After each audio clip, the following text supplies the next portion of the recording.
हाय लोगोफोर नोंथांमोनखौ आरोबाव आंनि बे गुबुन मोनसे गोदान भिडिअ फिन खेब बरायहरबावबायदि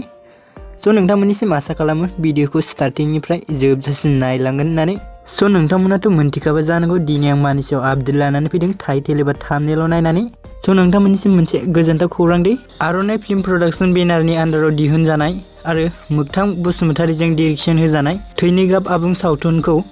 जोंहा एसबी भिडिअ चेनेला आपल'ड खालामदोंमोन दि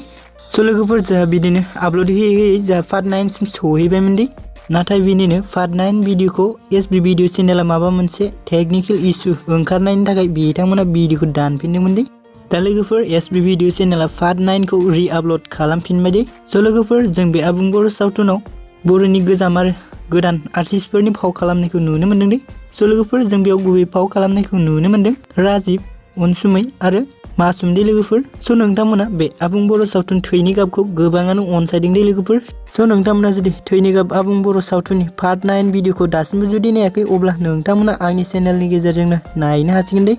आं भिडिअनि लिंकखौ डिसक्रिप्शनाव टेग खालामना होनानै दोनदों दे लोगोफोर स' नोंथांमोना चेक खालामहैबानो जाबाय दे स' नोंथांमोना आंनाव गोबाङानो सोंहरदोंमोन थैनि गाब आबुं बर' सावथुननि पार्ट 9 भिडिअखौ मानो दानफिनखो आरो माब्ला रिलिज होफिनगोन होननानै स' नोंथांमोन थैनि गाब आबुं बर' सावथुनखौ एसबी भिडिअ चेनेला रि-आपल'ड होफिनबाय दे लोगोफोर नोंथांमोना नायनो हासिगोन दे आरो लोगोफोर फैनो गोनां माखासे पार्टखौ नायबावनो थाखाय एसबी भिडिअ चेनेलाव थांनानै नोंथांमोना एसबी भिडिअ चेनेलखौ साबस्क्राइब खालामना लाहैबानो जाबाय दे